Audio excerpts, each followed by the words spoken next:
શું તમે ક્લાસરૂમમાં પ્રશ્ન પૂછતા મૂંઝાવ છો? તો અત્યારે જ ડાઉનલોડ કરો યુથ એજ્યુકેશન. વિદ્યાર્થી મિત્રો, સ્વાગત છે આપનું. અને આજે આપણે અભ્યાસ કરવાના છીએ અર્થશાસ્ત્રમાં ધોરણ 11 ની અંદર છઠ્ઠું પ્રકરણ બજાર. અને આજે જોવાના છીએ અપૂર્ણ હરીફાઈવાળા બજારનો છેલ્લો અને ત્રીજો પ્રકાર જે આપણે આ ચેપ્ટરમાં ભણવાના છીએ, અને એ છે અલ્પ હસ્તક ઇજારો એટલે કે ઓલિગોપોલી. હવે અલ્પ હસ્તક ઇજારો શું છે એ સમજતા પહેલાં જાણી લઈએ કે ઓલિગોપોલી હકીકતમાં ગ્રીક ભાષાનો વર્ડ છે, જે ગ્રીક ભાષાના બે શબ્દો ઓલિગોસ અને પોલેન ઉપરથી ઉતરી આવ્યો છે. તો ગ્રીક ભાષામાં ઓલિગોસ એટલે કે અલ્પ અથવા તો થોડાક થાય, અને પોલેન એટલે વેચનાર થાય. હવે બંનેને ભેગા કરો તો ઓલિગોપોલીનો મતલબ શું થાય? અલ્પ અથવા તો થોડાક વેચનાર.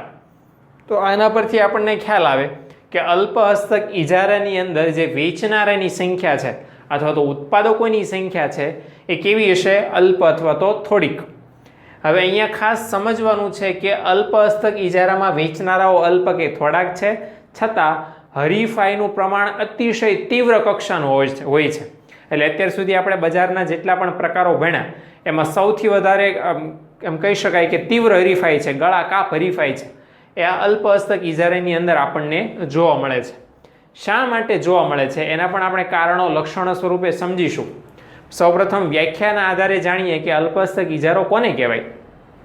તો પ્રોફેસર સ્ટિગલર એમણે એવી આપણને વાત કરી છે કે અલ્પ હસ્તક ઇજારો એવી પરિસ્થિતિ છે કે જેમાં પેઢી પોતાની બજાર અંગેની નીતિ પોતાના હરીફોની અંદાજિત વર્તણૂકને આધારે બનાવે છે.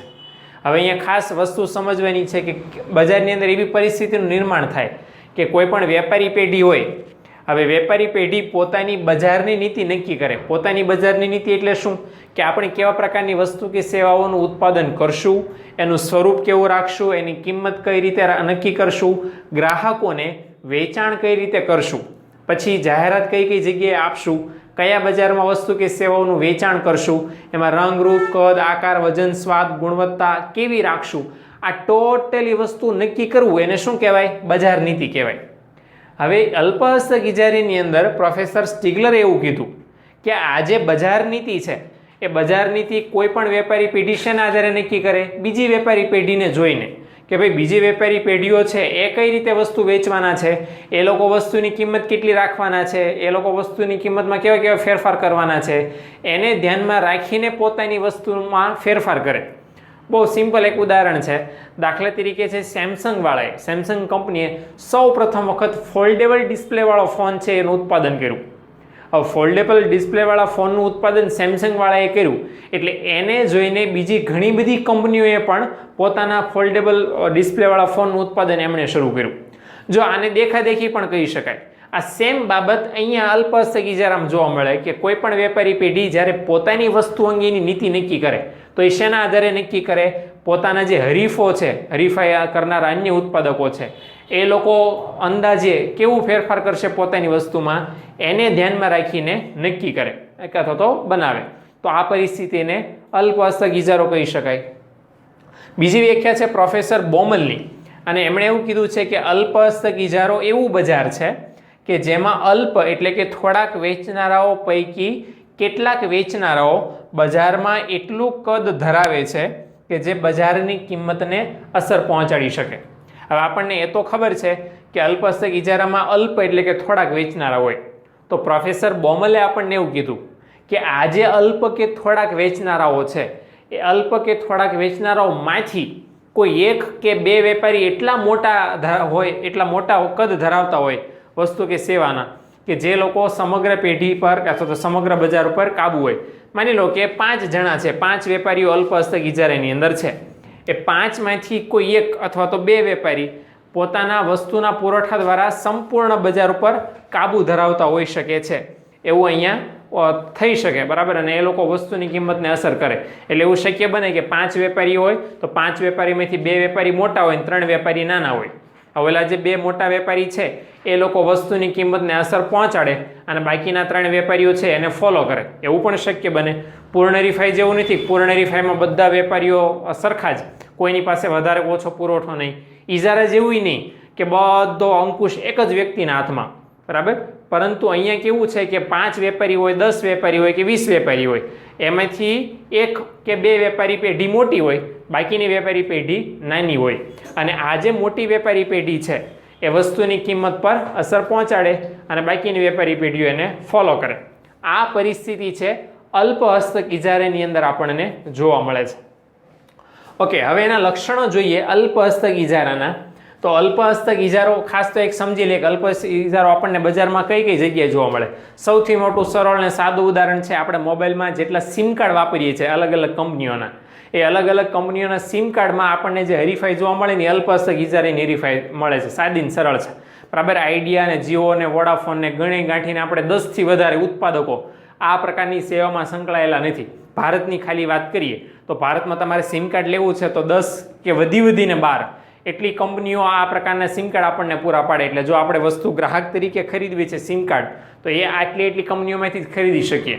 અને આમાં પણ આપણને ખ્યાલ છે કે જીઓ જે છે એ માર્કેટની અંદર સૌથી મોટો હિસ્સો ધરાવે છે ટેલિકોમ્યુનિકેશન સર્વિસની અંદર. તો એ સર્વિસની અંદર ખબર છે કે એ લોકો જે કિંમતમાં ફેરફાર કરે એના લીધે બાકીની બધી કંપનીઓએ ફેરફાર કરવા પડે છે.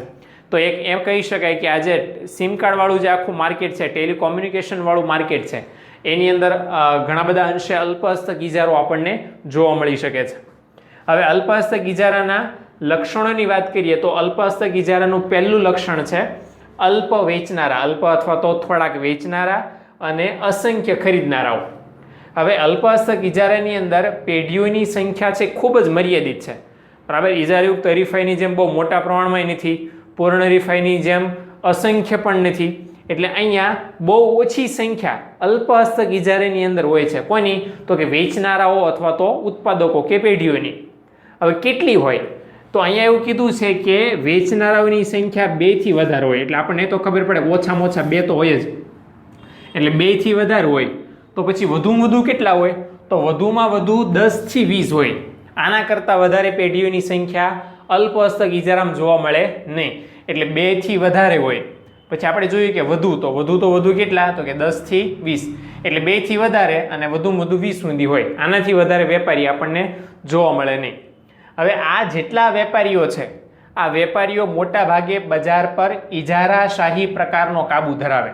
ઇજારાશાહી પ્રકારનો કાબુ એટલે શું? કે ગ્રાહકે વસ્તુ ખરીદવી છે તો આ વેપારીઓ પાસે જ વસ્તુ ખરીદવી પડે. એ વેપારીઓ પાસે જે વસ્તુ ખરીદવી ન હોય તો વસ્તુ ગ્રાહકને મળે નહીં. ફોર એક્ઝામ્પલ સિમ કાર્ડ આપણે લેવા જવું છે તો જીઓ, આઈડિયા, વોડાફોન, એરટેલ, આ જે 10 કે 12 કંપનીઓ છે એનું જ તમારે સિમ કાર્ડ લેવું પડે. એમાંથી જ એકાદું સિલેક્ટ કરવું પડે. તમને એવું મન થાય કે 12માંથી એક પણ કંપનીનું સિમ કાર્ડ મને નથી ગમતું, મારે નથી લેવું, તો તમે 13મી કોઈ એવી કંપની નથી કે તમે એનું પસંદ કરી શકો.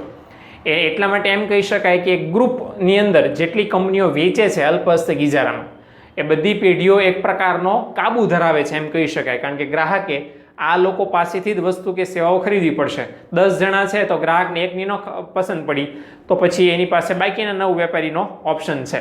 પણ એની સિવાય કોઈ 12માં કે 13માં પાસે જઈ શકતા નથી. સામે પક્ષે જે ખરીદનારા છે એની હાલત તો બધા પ્રકારના બજાર જેવી જ છે, એમાં કોઈ ફેર નથી. એ ખરીદનારા અસંખ્ય છે અને ખરીદનારા અસંખ્ય છે એટલા માટે બજારની કોઈ પણ વસ્તુ કે સેવાની કિંમત છે એના ઉપર એ લોકો પ્રભાવ પાડી શકે નહીં, અસર પહોંચાડી શકે નહીં.